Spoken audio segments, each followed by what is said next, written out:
My wife's mother gave her grandkids iPads, jewelry, and cash, except my daughter. Not really family, she said. My wife said nothing.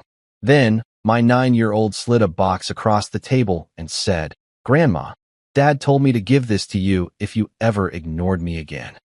She opened it and screamed. You know that moment when time slows down like you're watching a car crash in slow motion? Yeah, that's exactly what happened at Gloria's dining room table on Christmas Eve. 1 second we're all pretending to be the perfect American family. You know the drill, fake smiles plastered on our faces like we're auditioning for a Hallmark movie. And the next second, my 9-year-old daughter Bella is sliding a small red box across the mahogany table like she's dealing cards in Vegas. "Grandma," Bella announced, her voice cutting through the awkward small talk about Aunt Martha's new hip replacement. "Dad told me to give this to you if you ever ignored me again." Now, let me paint you the picture here. We're sitting in Gloria's dining room, which looks like Martha Stewart threw up all over it. Everything perfectly coordinated, from the gold-rimmed china to the cloth napkins that probably cost more than my car payment. The whole family's there. My wife Natalie looking like she'd rather be getting a root canal, her sister Caroline and her perfect little angels Maddox and Ivy. And of course, the queen bee herself, Gloria, holding court at the head of the table like she's presiding over the damn Supreme Court. The silence that followed Bella's announcement was so thick you could have cut it with one of Gloria's fancy sterling silver knives. I'm talking dead silence. The kind where even the grandfather clock in the hallway seemed to hold its breath. Every fork in the room froze mid-air like we were all playing the world's most uncomfortable game of freeze tag. Natalie, bless her heart, was staring at her plate of untouched green bean casserole like it held the secrets of the universe. Her face had gone whiter than the tablecloth, and I could practically see the gears grinding in her head, trying to figure out how to smooth this over without actually, taking a side.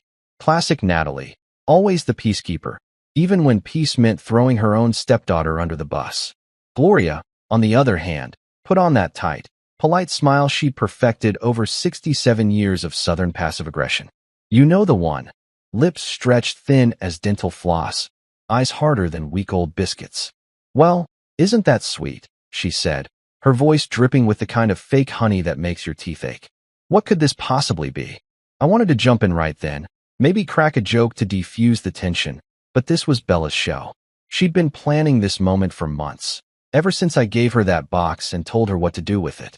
My little girl had more backbone than half the adults in that room, and honestly, I was proud as hell of her for it. Gloria picked up the box with the same enthusiasm most people reserve for handling roadkill. She turned it over in her manicured hands, nails painted Christmas red to match her sweater, because God forbid anything in Gloria's world wasn't coordinated. The wrapping paper was simple red with a gold bow, nothing fancy. Bella had wrapped it herself, and you could tell. The edges weren't perfectly crisp, and there was a little too much tape on one corner. But it was wrapped with love, which was more than I could say for most of the gifts under Gloria's designer Christmas tree. "Should I open it now?" Gloria asked, still wearing that plastic smile. "Or save it for later?" "Now's good," Bella said simply, and I swear I heard a note of steel in her voice that reminded me exactly why I loved this kid so damn much. The rest of the family leaned in like they were watching a tennis match, heads swiveling between Bella and Gloria.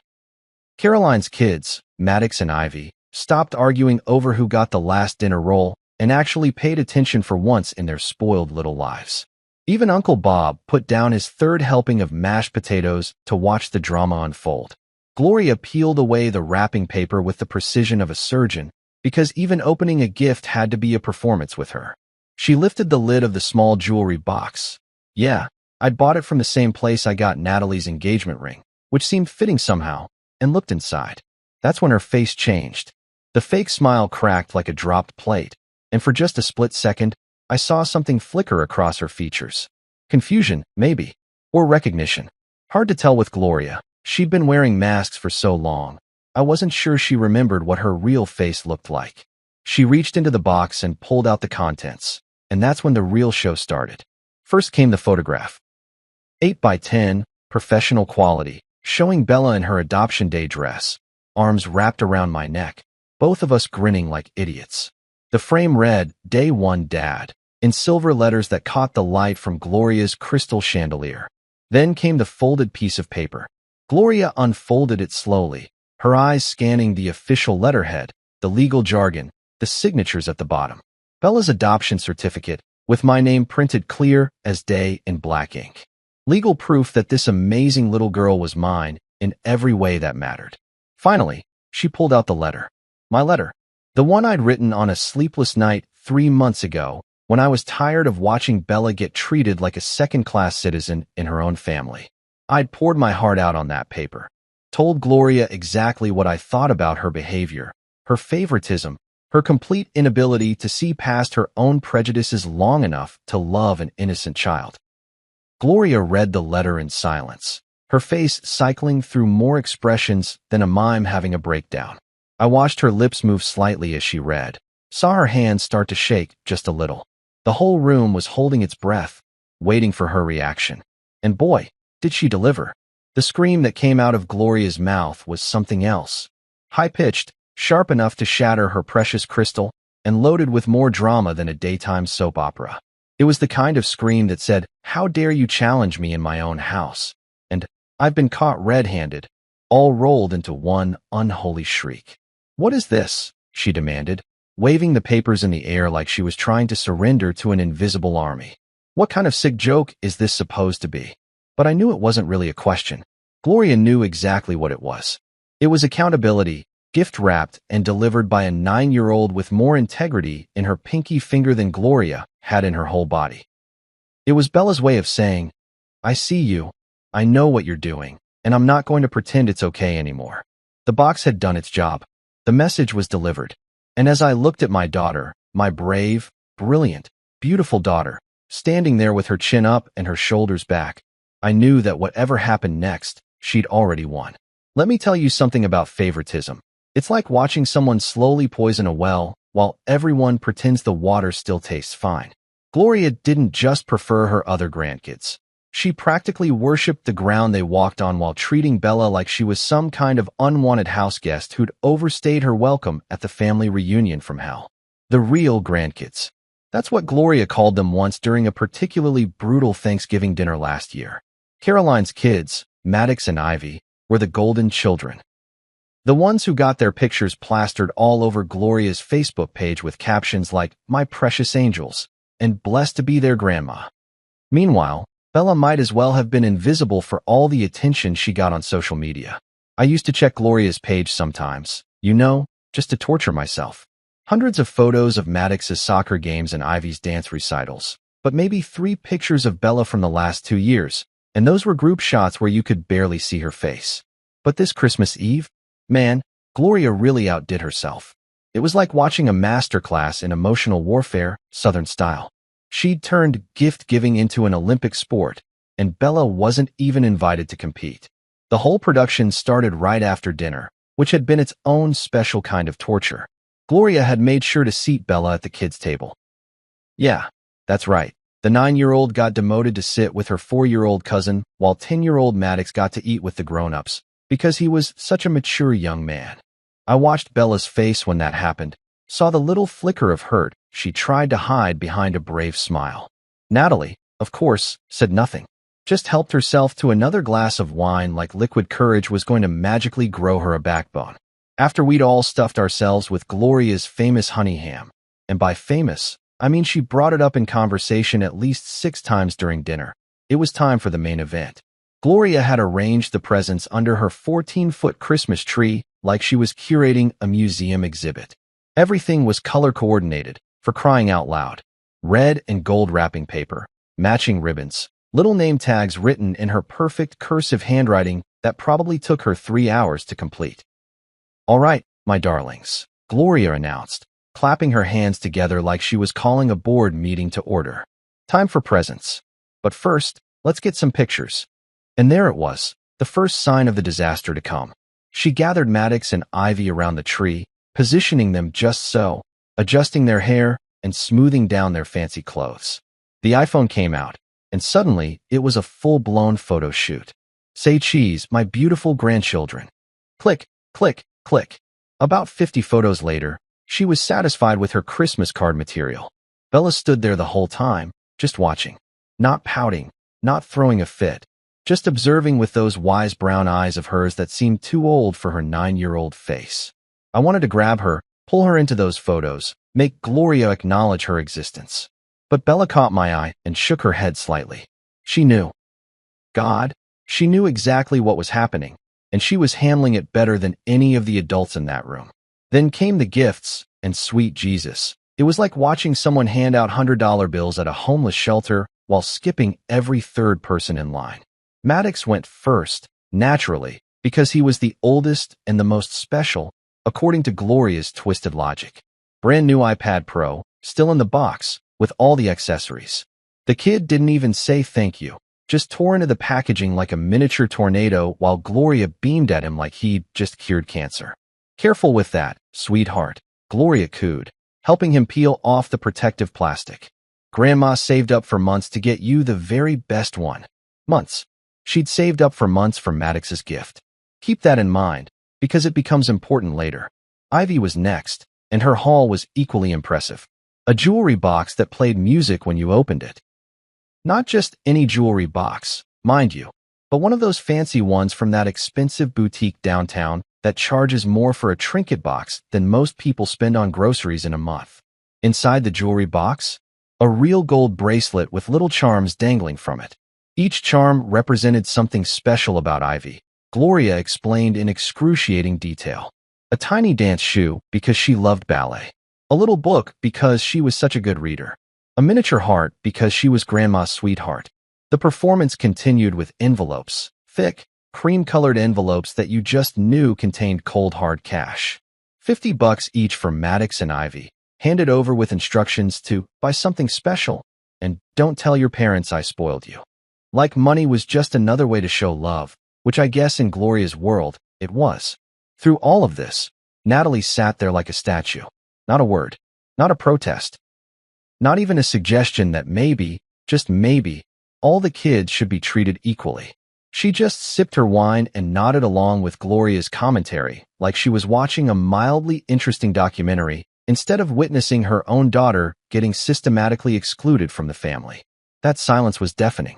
It was louder than Gloria's fake enthusiasm, louder than the kids' excited squealing, louder than the Christmas music playing softly in the background. Natalie's silence was a choice, and that choice spoke volumes about where her loyalties really lay. Finally, after what felt like 3 hours, but was probably only 30 minutes, Gloria turned her attention to Bella. "Oh," she said, like she'd suddenly remembered there was another child in the room. "I almost forgot. Bella, honey, I have something for you too."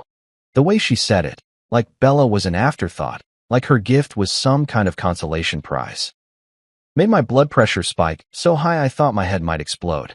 But I kept my mouth shut. This was Bella's moment, and I wasn't going to steal it from her. Gloria disappeared into the kitchen and came back with a tiny gift bag. Not wrapped, not under the tree with the other presents. Just a small paper bag with tissue paper sticking out the top like a wilted flower. She handed it to Bella with that same fake smile she'd been wearing all evening. "Didn't want you to feel completely left out," she said, and I swear I saw Natalie flinch at those words. Even she knew that was over the line. Bella opened the bag carefully, her small fingers pulling out the tissue paper piece by piece. Inside was a candle. A single, solitary candle that smelled like lavender and probably cost about $5 at the dollar store. There was a little tag attached to it with curly ribbon, and when Gloria saw Bella reading it, she actually had the audacity to smile wider. "To Natalie's girl," the tag read. Not to Bella. Not to my granddaughter. Not even to our sweet girl. Just Natalie's girl. Like Bella was some kind of borrowed property that didn't really belong to the family. That's when I knew. That's when I realized that all my hoping and waiting for Gloria to come around, all my faith that family meant something to these people, all my belief that love could conquer the petty bullshit, it was all just wishful thinking. Gloria had drawn her lines in the sand, and Bella would never be on the right side of them. And Natalie, my wife, who'd promised to love and protect Bella when we got married, she said nothing. Again, just stared at that damn table like it held the answers to life's great mysteries while her daughter, our daughter, got slapped in the face with indifference wrapped up in lavender-scented rejection. You know what's worse than a slap in the face? A slap in the face delivered with a smile and wrapped up like a present. That's exactly what happened next. And let me tell you, it took every ounce of self-control I had not to flip that perfectly decorated dining table right over and storm out with Bella in my arms. Gloria was still basking in the afterglow of her gift-giving performance, probably thinking she'd done her good deed for the year by tossing Bella a bone. She had that self-satisfied look on her face, you know the one, like when someone holds the door open for you and then stands there waiting for a medal. The woman actually thought she deserved praise for remembering that there was a third child in the room. Well, go ahead, sweetie, Gloria said to Bella, gesturing toward the pathetic little gift bag like she'd just handed over the crown jewels. Open it up. See what Grandma got for you. The way she said Grandma made my skin crawl. Like she was doing Bella some kind of massive favor by acknowledging their relationship, even though she'd been systematically trying to erase it for the past 3 years. But Bella, bless her heart, didn't miss a beat. She reached into that sad excuse for a gift bag and pulled out the candle with the same grace she'd have shown if it were a diamond necklace. Thank you, Grandma, Bella said quietly, turning the candle over in her small hands. It was one of those cheap ones you find in the clearance section at CVS, probably lavender vanilla or some generic, relaxing scent that smells more like industrial air freshener than anything that ever grew in a garden. The kind of gift you grab when you suddenly remember you're supposed to bring something to the white elephant exchange at work. But it wasn't the candle that broke my heart. It was what came next. Gloria leaned forward, squinting at the little tag tied to the candle with a piece of purple ribbon that had seen better days. Oh, let me see that tag, honey, she said, reaching for it like she'd forgotten what she'd written. Like hell she had. Gloria was many things, manipulative, petty, vindictive, but forgetful wasn't one of them. The woman could remember every slight, every argument, every perceived insult from the past 40 years, but somehow she couldn't remember what she'd written on a gift tag 3 days ago. Please. She held the tag up to the light, and I watched her face carefully. No surprise. No oops. How did that happen? Moment. Just that same plastic smile she'd been wearing all evening, maybe even a little wider now. She knew exactly what she'd written, and she was proud of it. To Natalie's girl, she read out loud, like she was announcing the winner of a goddamn beauty pageant. Wasn't that sweet of me to remember? Remember what, exactly? That Bella existed? That she was sitting right there in the room? That she was a human being with feelings, and not some kind of furniture that occasionally needed acknowledgement? The words hit the room like a bomb going off in slow motion. I felt Caroline shift uncomfortably in her seat, saw Uncle Bob suddenly find his coffee cup incredibly fascinating, watched Maddox and Ivy exchange confused glances because even they could sense something was wrong with what had just happened. But it was the look on Bella's face that nearly did me in. She didn't cry. God, I almost wish she had, because at least then everyone would have seen the damage being done in real time.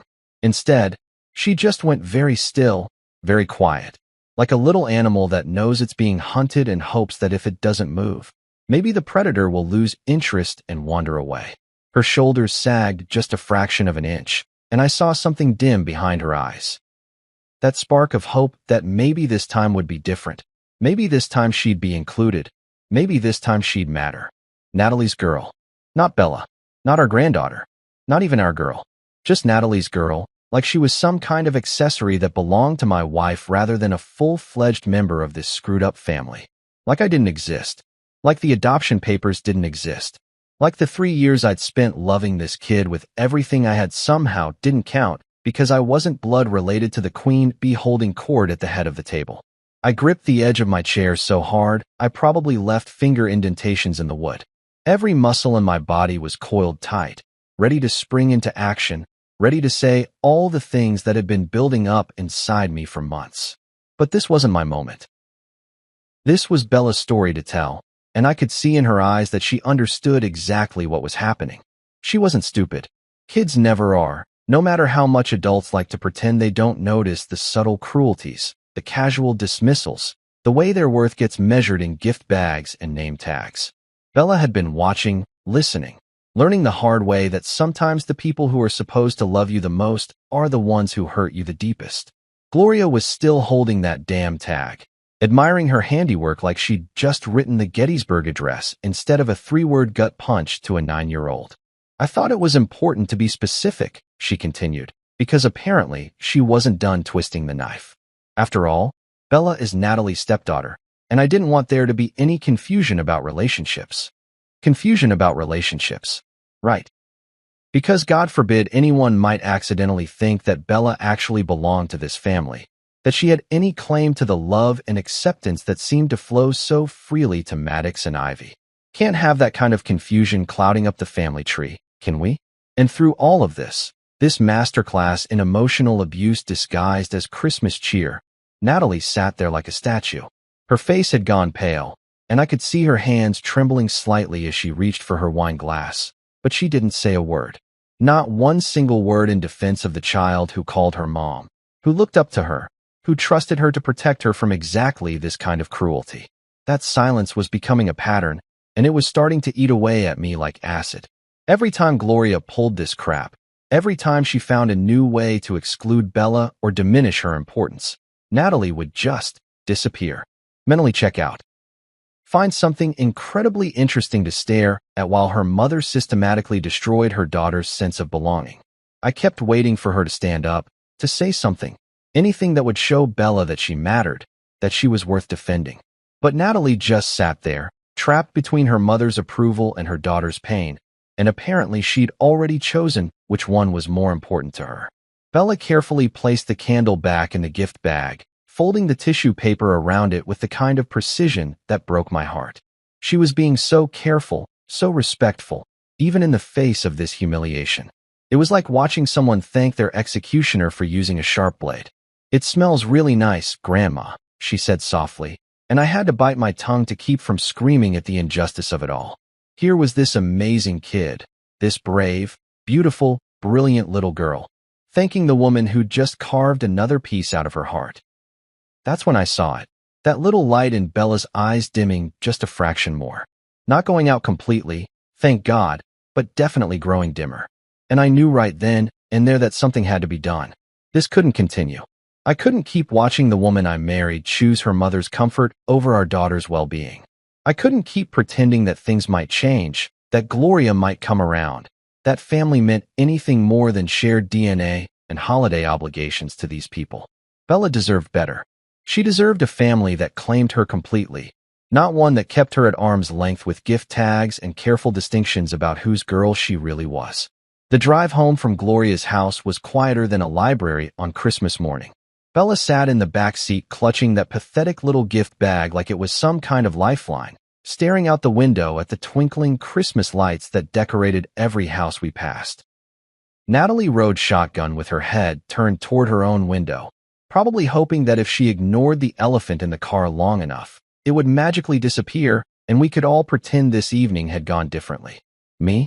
I was gripping the steering wheel so tight my knuckles had gone white, trying to keep my mouth shut until we got home, because I knew if I started talking about what had just happened, I'd probably say something that couldn't be taken back. The silence in that car was so thick you could have spread it on toast, and every mile we drove felt like another nail in the coffin of this marriage. When we finally pulled into our driveway, Bella unbuckled herself and headed straight for the house without a word. No good night. No complaints about the evening. No questions about why Grandma Gloria seemed to forget she existed half the time. She just walked into our house carrying that stupid candle like it was made of gold instead of cheap wax and disappointment. Natalie disappeared into our bedroom faster than a vampire at sunrise, muttering something about needing to change clothes and wash off her makeup. Translation: she needed to hide from the conversation we both knew was coming. I let her go. Hell, I was almost grateful for the temporary reprieve because I wasn't sure I could look at her right then without losing my mind. I found Bella in her room about an hour later, sitting cross-legged on her bed in her favorite pajamas, the ones with the little planets and stars all over them that she'd picked out herself last month. She was holding something in her lap, turning it over and over in her small hands like she was trying to solve a puzzle. The red box. The one I'd given her 3 months ago during one of my better parenting moments, when I'd finally decided that hope was a luxury we couldn't afford anymore. "Hey, kiddo," I said softly, knocking on her doorframe even though the door was wide open. "Mind if I come in?" She looked up at me with those wise brown eyes that seemed to see right through all the adult bullshit straight to the heart of things. Sure, Dad. Dad. Not stepdad, not Daddy Dave, just Dad. She'd started calling me that about 2 years ago, right around the time she figured out that biology doesn't mean jack when it comes to who really loves you. It still made my chest tight every time I heard it, but tonight it hit different. Tonight it felt like a reminder of what was really at stake here. I sat down on the edge of her bed, careful not to jostle her too much. What you got there?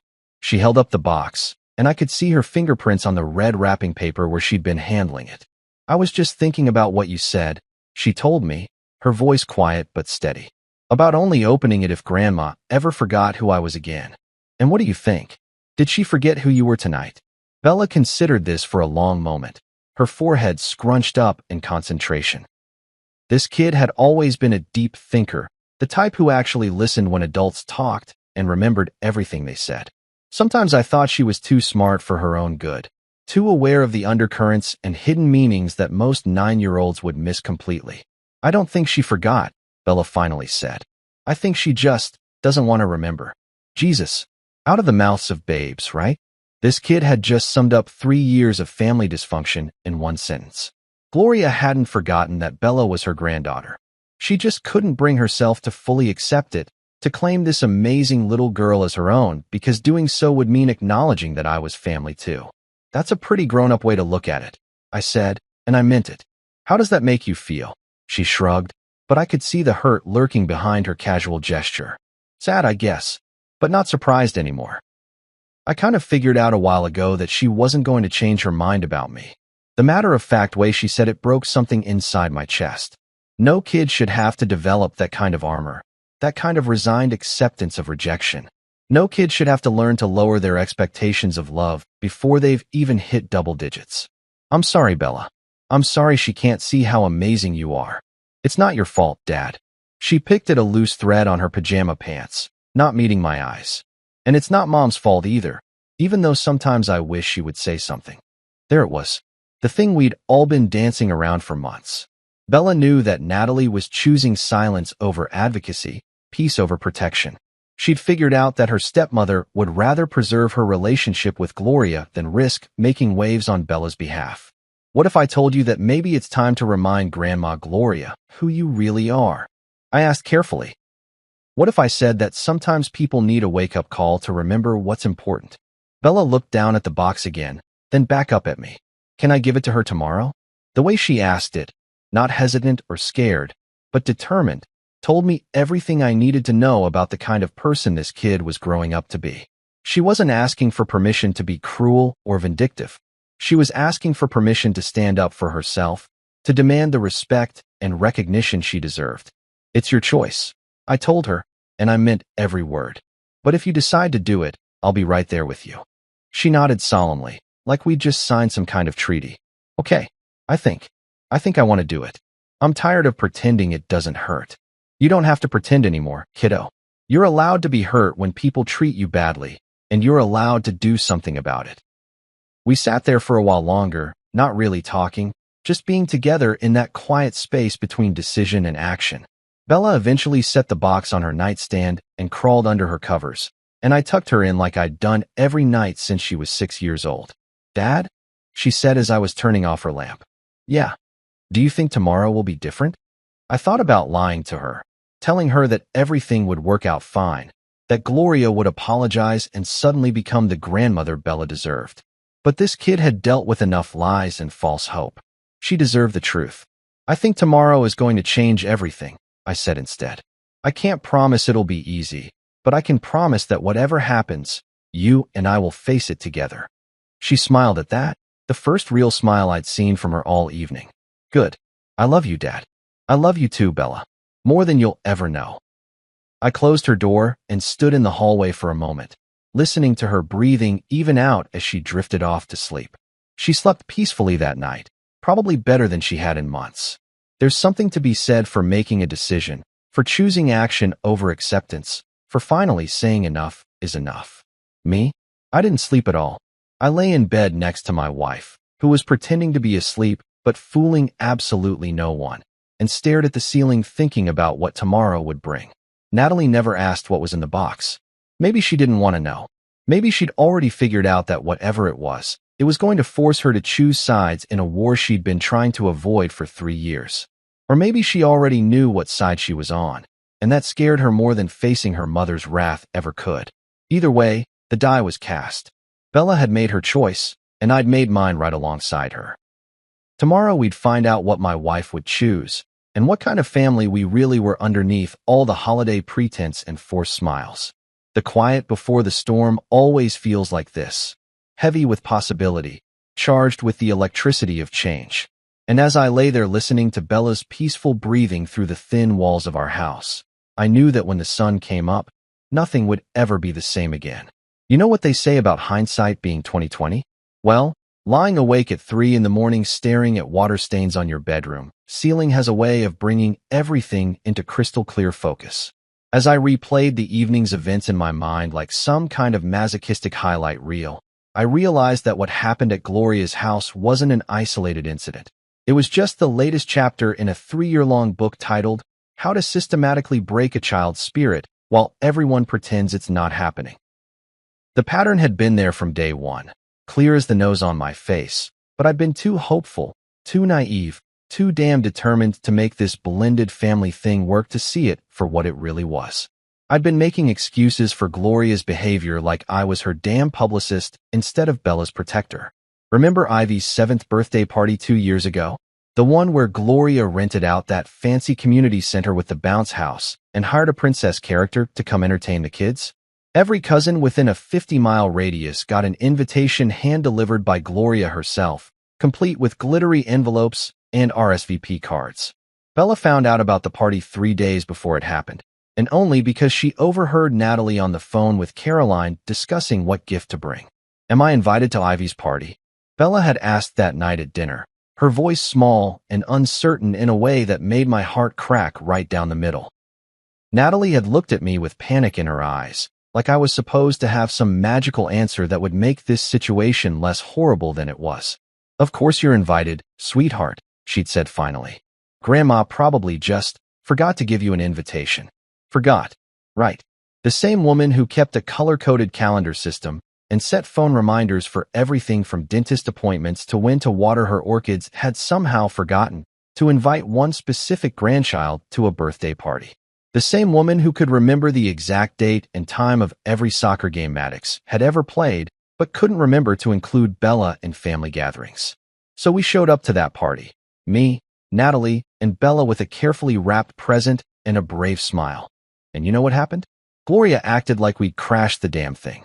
Oh, she was polite enough, sure. Southern women are masters at being rude while maintaining plausible deniability. But I watched her face when she saw us walk in, and for just a split second, her mask slipped. She looked genuinely annoyed that we'd had the audacity to show up. Oh, she'd said, that fake surprise dripping from her voice like honey from a broken jar. Bella, what a nice surprise. I wasn't sure you'd be able to make it. Wasn't sure she'd be able to make it. To her cousin's birthday party. The party that literally every other family member had known about for weeks. But hey, at least Gloria had the decency to act surprised instead of just flat out telling us we weren't welcome.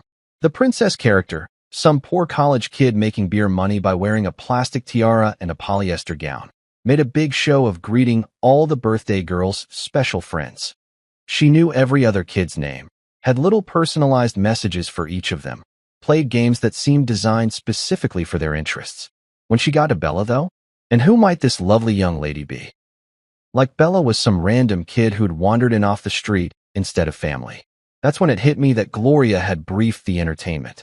She'd given this princess character a whole rundown on who would be at the party, what kids to pay special attention to, probably even suggested activities that the real grandkids would enjoy. But Bella? Bella was an afterthought, a surprise guest at her own cousin's birthday party. I watched my daughter, our daughter, stand on the sidelines during the organized games, not because she wasn't trying to participate, but because she hadn't been factored into the planning.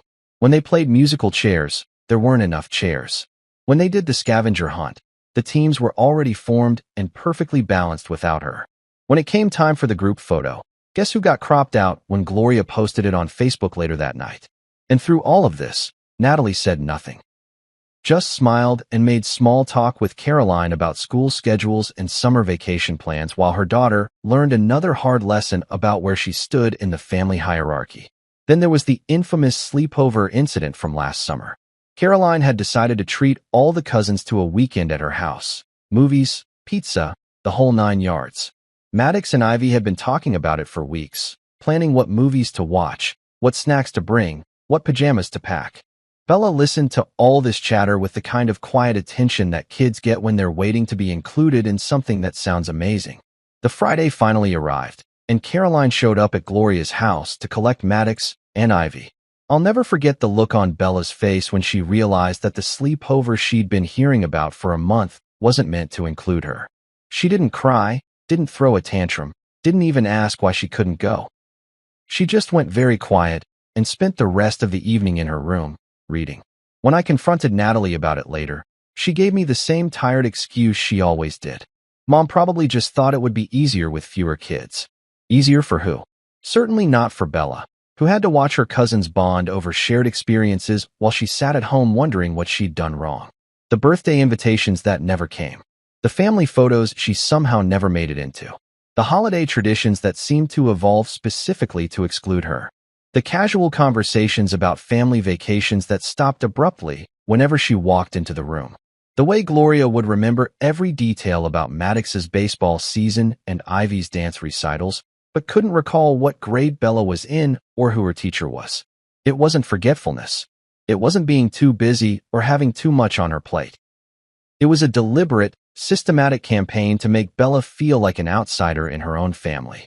And the most heartbreaking part? It was working. I thought about all the times Bella had asked if she could spend the night at a friend's house instead of going to family gatherings. All the times she'd chosen to stay home with a babysitter rather than attend events where she knew she'd be treated like a third wheel. All the times she'd made herself smaller, quieter, less demanding, hoping that maybe if she just took up less space, the people who were supposed to love her might find room for her in their hearts. But kids aren't stupid, especially kids who've already learned that love isn't guaranteed, that families can be temporary, that sometimes the people who are supposed to protect you are the ones who hurt you the most. Bella had figured out Gloria's game long before I was willing to admit it was being played. She'd stopped expecting invitations, stopped hoping for equal treatment, stopped believing that she mattered as much as the other grandchildren. And Natalie, my wife, who'd promised to love Bella like her own, who'd sworn she'd always put our family first. She'd chosen her mother's approval over her daughter's well-being so many times that it had become automatic. She'd perfected the art of looking the other way, of finding excuses for inexcusable behavior, of prioritizing peace over protection. That night, lying in bed listening to Natalie's carefully controlled breathing, I finally understood what I'd been refusing to see for 3 years. This wasn't going to get better. Gloria wasn't going to have some magical change of heart. Natalie wasn't going to suddenly find her backbone and stand up for Bella. The pattern was established, and unless something drastic happened to break it, my daughter was going to keep getting hurt over and over again. Which is exactly why I'd given her that red box 3 months ago, during another sleepless night when I'd finally admitted to myself that hope was a luxury we could no longer afford. I'd spent hours putting together the contents, choosing each item carefully, crafting a message that would cut through all the bullshit and force everyone in that family to confront the truth they'd been avoiding. Tomorrow, Bella was going to deliver that truth in a way that couldn't be ignored, dismissed, or explained away. Tomorrow, we were going to find out what kind of people we were really dealing with, and what kind of family we actually had. The storm was coming, and I was ready for it. 3 months ago, on one of those sweltering August nights when the air conditioning couldn't keep up with the Texas heat and sleep was about as elusive as a decent politician, I found myself sitting at my kitchen table at 2 in the morning, staring at my laptop screen like it held the secrets to world peace.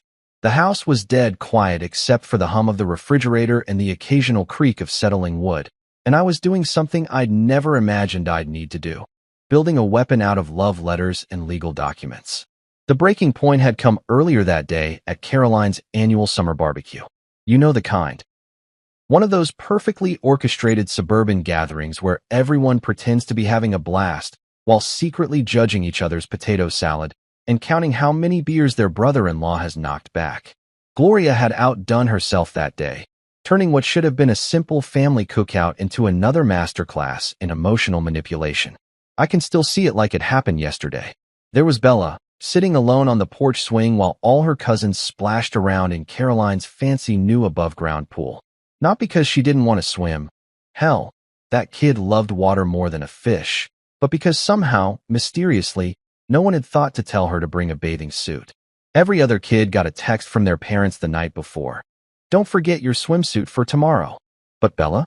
Radio silence. Oh my goodness, Gloria had said when she noticed Bella sitting there in her shorts and t-shirt, watching the other kids have a blast.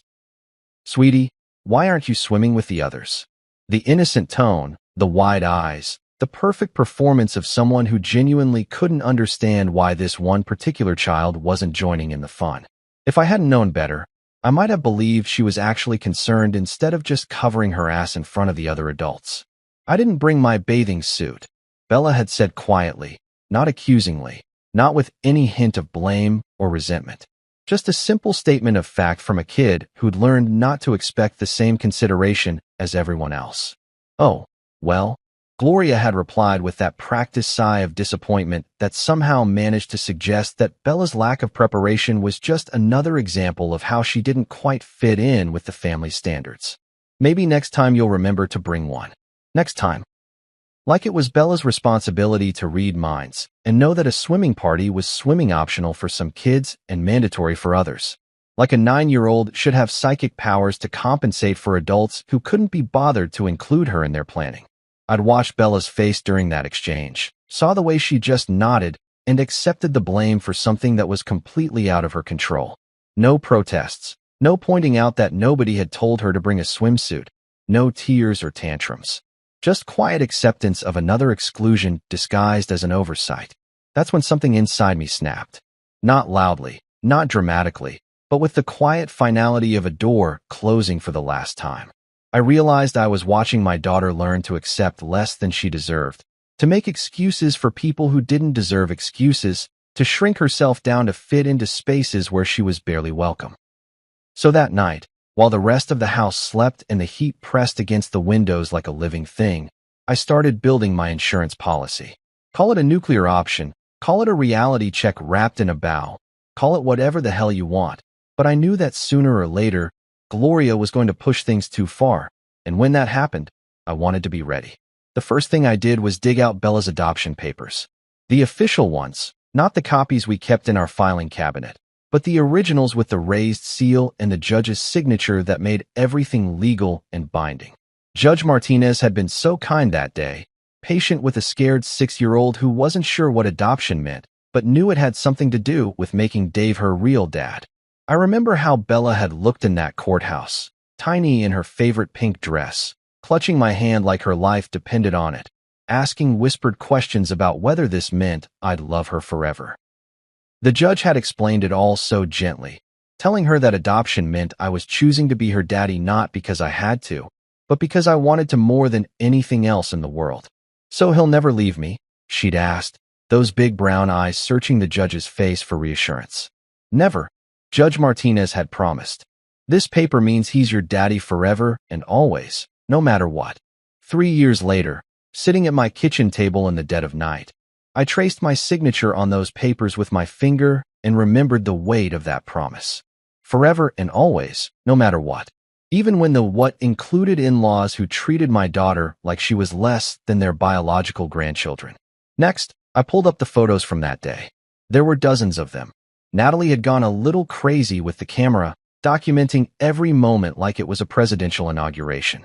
But there was one photo that captured everything perfectly. Bella in my arms right after the judge pronounced us officially father and daughter, both of us grinning like idiots, cake frosting smeared on her cheek from the celebration lunch we'd had afterward.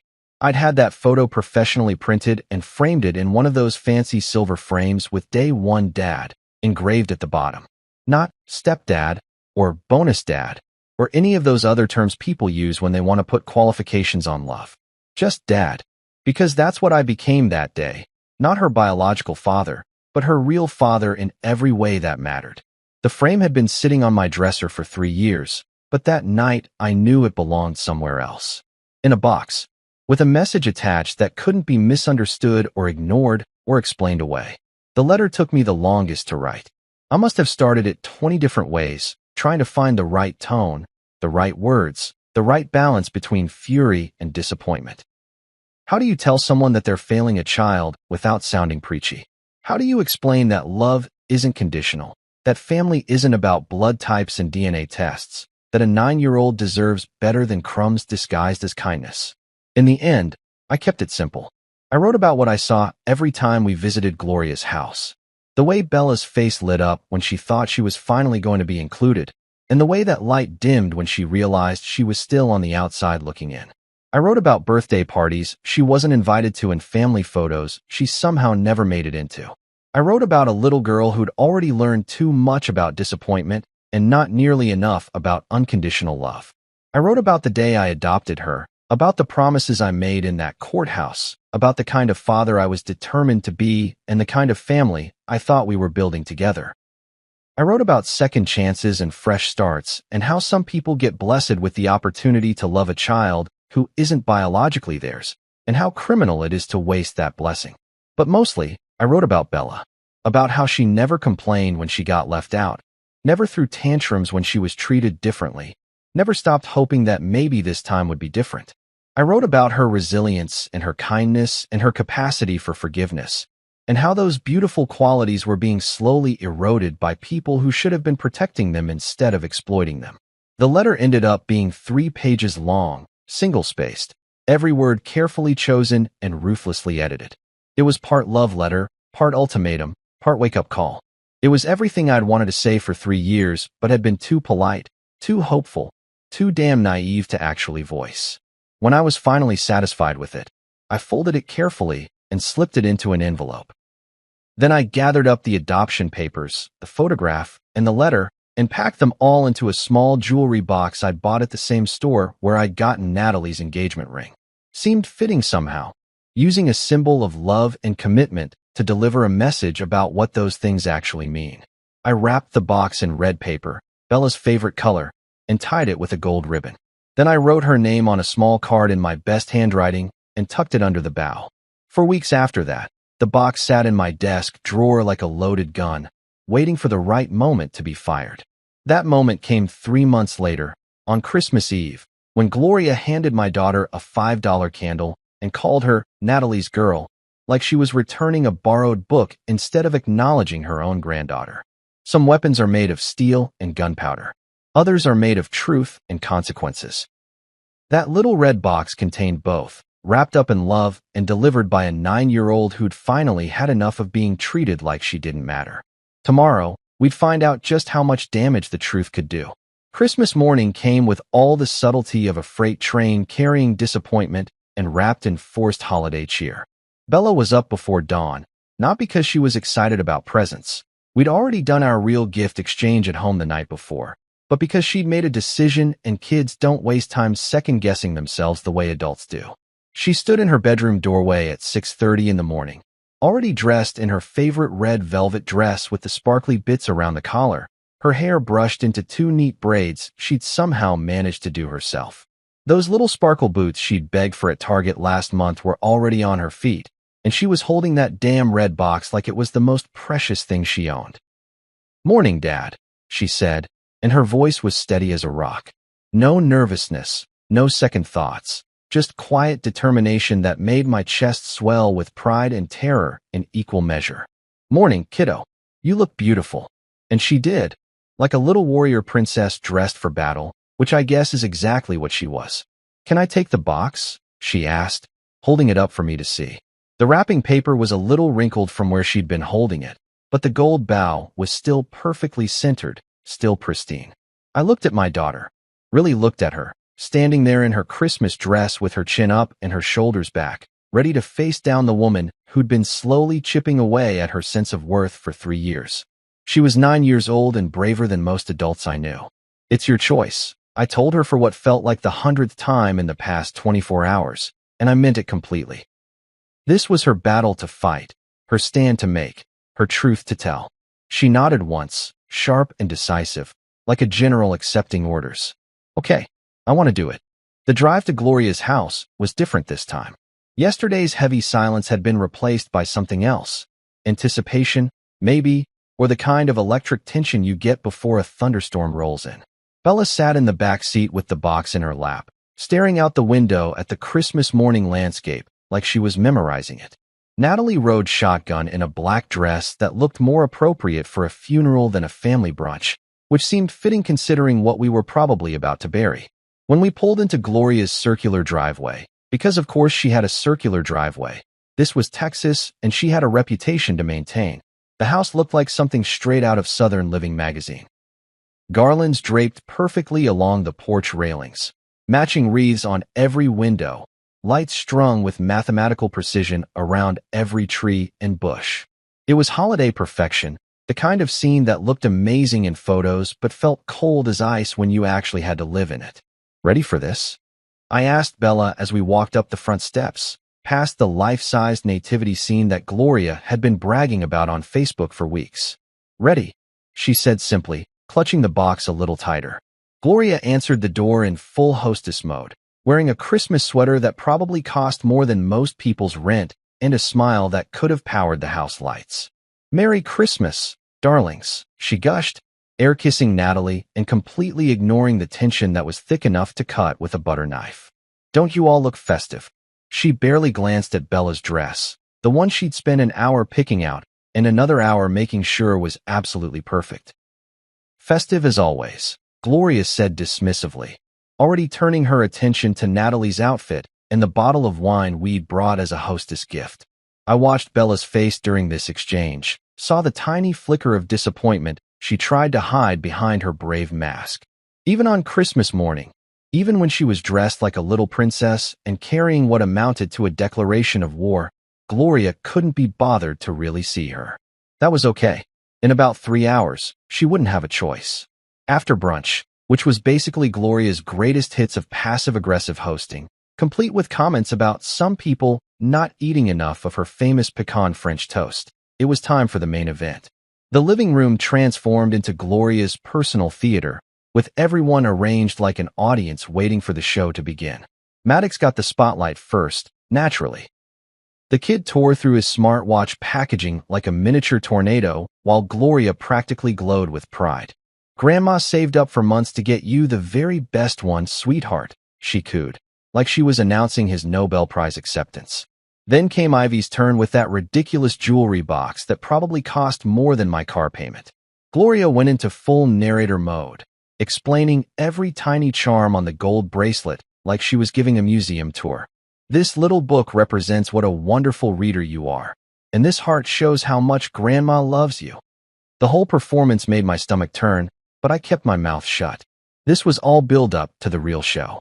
Finally, after what felt like 3 hours of watching other kids get treated like royalty, Gloria remembered there was a third child in the room. She disappeared into the kitchen and came back with that pathetic gift bag, the one that screamed, afterthought, louder than a fire alarm. "Bella, sweetheart," she said with all the enthusiasm of someone reading a grocery list, "this is for you." I watched Bella pull out that $5 candle, watched her read the tag that might as well have been a slap in the face. "To Natalie's girl." Not our granddaughter. Not my precious Bella. Just Natalie's girl, like she was some kind of borrowed property. Bella looked at me across the room. Our eyes met, and I saw everything I needed to see in that look.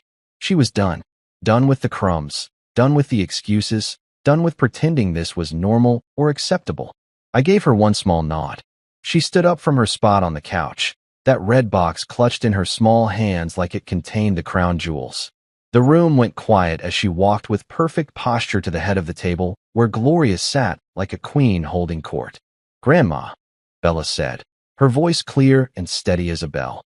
"Dad told me to give this to you if you ever ignored me again." She placed the red box directly in front of Gloria with the kind of precision that would make a chess master proud. No drama, no tears, no theatrics. Just a 9-year-old girl delivering truth like a perfectly wrapped present. The silence that followed was deafening. Even the grandfather clock seemed to hold its breath. Gloria looked at that red box like Bella had just handed her a live grenade with the pin pulled out. For a split second, and I mean just a split second, her perfect hostess mask slipped, and I saw something flicker across her face. Confusion? Recognition? Fear? Hard to tell with someone who'd been performing for so long. She'd probably forgotten what her real expressions looked like. But then that practiced smile snapped back into place like a rubber band, and she was back to playing the role of the gracious grandmother receiving an unexpected gift from her beloved grandchild. "Well, aren't you just the sweetest thing?" she said, her voice dripping with that fake honey sweetness that made my teeth ache. What could this possibly be? She picked up the box with the same enthusiasm most people reserve for handling roadkill, turning it over in her manicured hands like she was examining evidence at a crime scene. The whole room was watching now. Caroline had put down her coffee cup. Uncle Bob had stopped scrolling through his phone. Even Maddox and Ivy had paused their argument over who got the last cinnamon roll to see what was happening. "Should I open it now?" Gloria asked, still performing for her audience, still pretending this was just another heartwarming family moment instead of the reckoning it really was. "Yes," Bella said simply, and there was steel in that little voice that would have made a Marine proud. Gloria started peeling away the wrapping paper with the precision of a surgeon, because even opening a gift had to be a performance with her. She lifted the lid of the jewelry box slowly, like she was afraid something might jump out at her. The first thing she saw was the photograph, that beautiful 8x10 of Bella and me on adoption day, both of us grinning like idiots, the frame reading "Day 1 Dad," in silver letters that caught the morning light streaming through her pristine windows. I watched Gloria's face as she stared at that photo, watched the fake smile start to crack around the edges. She knew what she was looking at. She knew what it meant. But she was still hoping, I think, that this was all some kind of misunderstanding, some innocent gesture that she could dismiss with a wave of her perfectly manicured hand. Then she saw the folded papers underneath the photograph. The adoption certificate, with its official letterhead and raised seal and my name printed clear as day in legal black ink. Proof that this amazing little girl was mine in every way that mattered, that I'd chosen to be her father not because I had to, but because I wanted to more than I'd ever wanted anything in my life. Gloria unfolded the papers slowly, her eyes scanning the legal jargon like she was reading her own death sentence. Which, in a way, she was. The death of her ability to pretend that Bella wasn't really family, wasn't really her responsibility, wasn't really someone she needed to love and protect and claim as her own. Finally, she pulled out the letter. My letter. The one I'd written at 2 in the morning 3 months ago, when I was tired of watching my daughter get treated like a second-class citizen in her own family. 3 pages of everything I'd wanted to say for years but had been too polite, too hopeful, too damn naive to actually voice. The room was so quiet you could have heard a pin drop as Gloria read that letter. I watched her lips move slightly as she went through each line, saw her hands start to shake just a little as the words sank in. Caroline was craning her neck trying to see what was in the box. Uncle Bob had gone completely still, and the kids were staring like they were watching a tennis match. Then Gloria got to the end of the letter, and that's when all hell broke loose. The scream that came out of her mouth was something else entirely. High-pitched, sharp enough to shatter her precious crystal collection, and loaded with more outrage than a politician caught with their hand in the cookie jar. It wasn't the sound of someone who'd been caught off guard. It was the sound of someone who'd been caught red-handed and was pissed as hell about it. "How dare you?" she shrieked, waving the papers in the air like she was surrendering to an invisible army. "How dare you embarrass me like this in my own home, in front of my family?" She was standing now, her Christmas sweater askew, her perfect hair starting to come undone at the edges. The gracious hostess act had completely evaporated, replaced by something ugly and raw and real. This is inappropriate. This is manipulative. That's when I stood up, my chair scraping against her hardwood floors loud enough to cut through her tirade. "You did that all by yourself, Gloria," I said, my voice calm and steady in contrast to her hysteria. "Every single word in that letter, every photo in that box, every legal document. You made all of that necessary with your own behavior." The truth hit that room like a bomb going off, and suddenly everyone was looking at Gloria with new eyes, seeing past the performance to the ugly reality underneath. What happened next was like watching a house of cards collapse in slow motion. Gloria turned on Natalie with the fury of a woman who'd just realized her carefully constructed world was crumbling around her designer shoes. This is all your fault, she screamed, pointing at my wife like she was identifying a criminal in a lineup. You turned him against me. You let him poison that child's mind against her own grandmother. The irony was so thick you could have spread it on toast. Gloria accusing someone else of poisoning a child's mind when she'd been systematically destroying Bella's sense of belonging for 3 solid years. But that's the thing about people like Gloria. They never see themselves as the villain in anyone else's story. I stepped between them before this could get any uglier. Nobody turned me against you, Gloria. And nobody had to poison Bella's mind. You did that all by yourself with your actions. She's not even your real daughter. Gloria shrieked, and there it was. The truth she'd been dancing around for years finally said out loud, ugly and naked and vicious as a snake bite. That's when I knew we were done. Completely, totally, irrevocably done.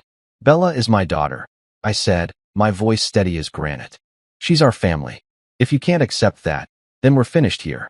I looked at Natalie, waiting for her to say something. Anything that would show Bella she had at least one adult in this room willing to fight for her. But my wife just stood there like a statue, her face pale, her mouth opening and closing like a fish gasping for air. Her silence said everything. I took Bella's hand, her small fingers immediately wrapping around mine with complete trust, and grabbed our coats from the hall closet. We're leaving. You can't just walk out. Gloria called after us, but her voice sounded hollow now, desperate. Watch me, I said, and we did exactly that. The car ride home was quiet, but it was a different kind of quiet than yesterday. This was peaceful quiet, the kind you get after a storm passes and the air finally clears. Bella sat in the back seat humming softly to herself, looking lighter somehow, like she'd just put down a weight she'd been carrying for too long. Dad? She said as we pulled into our driveway. Yeah, kiddo. Thank you. For what? For choosing me. And just like that, she reminded me why I'd fallen in love with this kid in the first place. Not because she was perfect, but because she was brave and wise and kind enough to thank someone for doing what any decent human being should do without thinking twice. We never went back to Gloria's house. There were no apologies, no attempts at reconciliation, no tearful phone calls begging us to reconsider. Just silence, which told us everything we needed to know about what we'd really meant to them. But you know what? We didn't need them. Bella and I had each other, and that was enough. More than enough. The red box sits in my desk drawer now, empty but not forgotten. Sometimes I catch Bella looking at the spot where it used to sit on her nightstand, and she'll smile. Not sad, not wistful, just satisfied. She delivered her message, made her stand, and reminded everyone in that room what family really means. Not blood, not obligation, not keeping the peace at any cost. Just love. Pure, simple, uncomplicated love. And sometimes, that's the only weapon you need.